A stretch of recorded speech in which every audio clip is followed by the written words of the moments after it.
Today we're going to start learning the chain rule. This is basically our fourth derivative rule that we've learned: power rule, product rule, quotient rule, and now chain rule. And it probably is the toughest of the four because what it is it's an add-on. We're going to take the three that we've already learned, we're still going to use this, and we're going to add that to it. So basically, this is going to lead into chain rule, but let me review with you guys something from last year and also from chapter 1. A composition is when you plug one function into another function. And we had two different notations for it. They're both right here on the slide. They're both called f of g of x. That's what you would say in words. The first one is more using function notation, where you're saying f of, and then in parentheses, g of x. The second one is actually the composition symbol, that little circle between the f and the g. But both of those things say the same thing, f of g of x, and they mean you're taking your function g and you're plugging it into f. Now the reason I mention this is because this is what chain rule is for. Chain rule is for taking the derivative of a composition of f of g of x. So this is what the derivative looks like, what the chain rule looks like. Derivative of f of g of x, although we're going to think of a better way to think of it.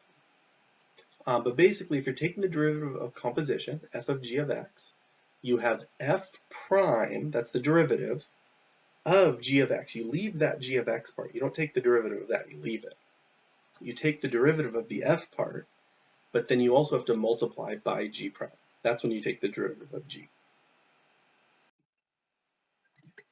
So here's a better way to think of it. Think of, instead of two separate functions, f and g, which can be a little bit confusing, I like to think of g of x as just like this empty blank space that you can put anything in. Now if you take that formula I just gave you and you say, okay, now what I'm going to do is I'm going to have this rectangle here, or this square here, and I'm going to say I can have anything I want right here. Derivative of f of blank. Now I do f prime, I take the derivative, but I leave the blank square there. Then I multiply by the derivative of whatever was in that square, or that rectangle. So think of it this way. The chain rule can be applied to any derivative that you already know how to take for just an x. If that x turns into something else, that's when the chain rule happens. So this is what I mean by that. Here's a nice simple example of a power rule question. I know that the derivative of x cubed is 3x squared. That's a power rule question. I would multiply by 3, lower the exponent by 1, and I would have 3x to the 2, or 3x squared. The chain rule would be for if I'm trying to take the derivative of anything else cubed. So basically, if I already know how to do the derivative of x cubed, if I change this x into something more complicated, maybe I make it a 10x plus 7, or maybe I make it x to the 5th plus 12, or maybe later in the year I change it into a sine x, or an e to the x, or something like that. If I take that x and make it more complicated, that's how the chain rule helps. So here's the derivative I just showed you. The derivative of x cubed is 3x squared. Now, if I ask you to do the derivative of something else cubed, and remember, I can put anything I want there, then what I do is I do the derivative I know how to do. I basically leave this here. I don't change it. Whatever is in that box stays right there. And I do the power rule around it. I multiply that thing by 3. I lower the exponent on it by 1 and get 2. But then this is the part, this is really the chain rule right here. The chain rule says, okay, I have this extra step. Yeah, I can still do power rule kind of around this thing. But I have this extra step where I have to multiply by the derivative of whatever that thing was. And that might seem a little confusing, so let's do an actual example here. So we are going to take the derivative of, and remember this fits the pattern we just talked about. It's something cubed, something raised to the third power. But it's not just x cubed, it's something more complicated than x that's being cubed. So the chain rule says, if I want to find f prime, which is what we're doing here, what I can do is I can do the power rule around that thing. So I'm going to take whatever's inside the parentheses, I'm just going to recopy it. X squared plus 5x minus 3. And what I'm going to do is I'm going to do the power rule around it. So I'm going to take this 3, I'm going to multiply by 3, and then I'm going to lower the exponent by 1. Now, you're not done there. There's one more important step. We are going to multiply by the derivative of whatever that thing inside the parentheses was. So what I want to do next is take the derivative of this thing here and put it here. All right, now, forget about the exponent. There's no more cubed, there's no squared. It's only the thing inside the parentheses itself. X squared minus 5x minus 3. That's what I want to take the derivative of. Now, that's a nice, easy derivative. It's just power rule. So the derivative of x squared would be 2x to the first, or 2x. The derivative of 5x would just be 5.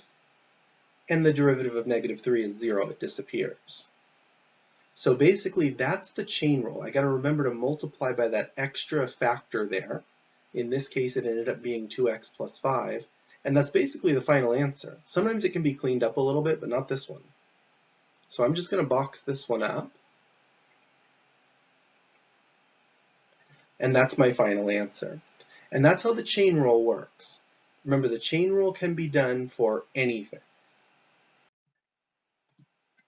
So this works for any derivative that you know how to do, not just x cubed. Now, at this point in class, we're really only focusing on powers of x. But for example, for another example, we'll say, if I had the derivative of x to the 10th power, and I said, okay, well, by power rule, that would be 10x to the 9th. Multiply by 10, lower the exponent by 1. Easy. Well, now, all of a sudden, the chain rule, oops, that was the dx, not a 10. The chain rule says, if I ask you to find the derivative of anything else to the 10th power, and I'll use the little box again, you can do that too. You can go, all right, well, I'm just going to leave that little box there, whatever it is, multiply it by 10 and lower the exponent by 9, or lower the exponent by 1 to 9. But just remember, you always have that extra thing there. You have to multiply by the derivative of whatever that box is. And of course, as we add more difficult derivatives, once we learn what the derivative of e to the x is, or natural log of x, or sine x, we can apply chain rule to all of those. So let's do one more example. We're going to find f prime for this function. This time f of x is 2 over the square root of 5x minus 1. Now, when you go to take this derivative, you look at it, and the first thing you think is maybe quotient rule, because you see the fraction.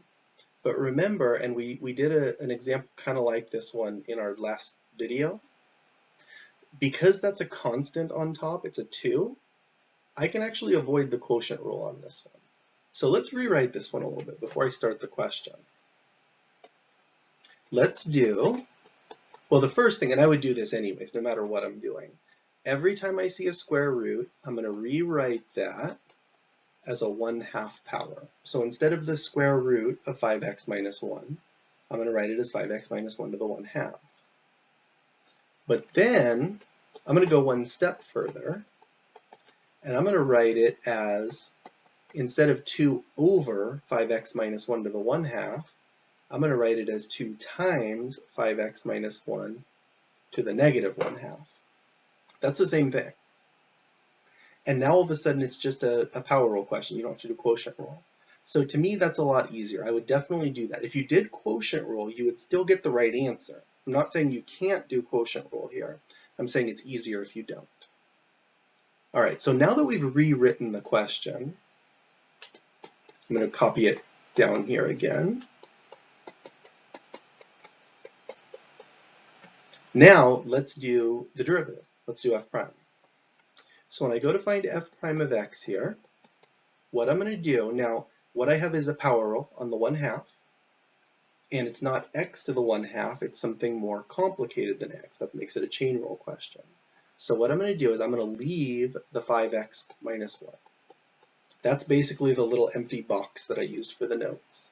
And I'm going to start by doing the power rule around it, meaning I'm going to multiply by negative 1/2, and negative 1/2 times 2 would be negative 1. Then I'm going to lower the exponent by 1, and negative 1/2 minus 1 would give you negative 3/2. So that's the power rule part, but remember, you're not done. You always have that extra step on the chain rule. And the extra step on the chain rule says I need to multiply by the derivative of this thing right here inside the parentheses. Now for this one, it's a nice easy one. The derivative of 5x minus 1 is actually just 5. Because the derivative of 5x is 5 and the derivative of negative 1 is 0. So basically at this point you're done. I changed colors so we could talk about it. I said that, basically the first step was what I did in yellow. That's the power rule part. And then what I did in red is the chain rule part. Now I would go one step further on this one. I told you on the last one we were basically just done. But this one, since we're just multiplying, I would multiply the negative 1 and the 5 and just say negative 5 times 5x minus 1 to the negative 3/2. And I'm going to leave that for my final answer.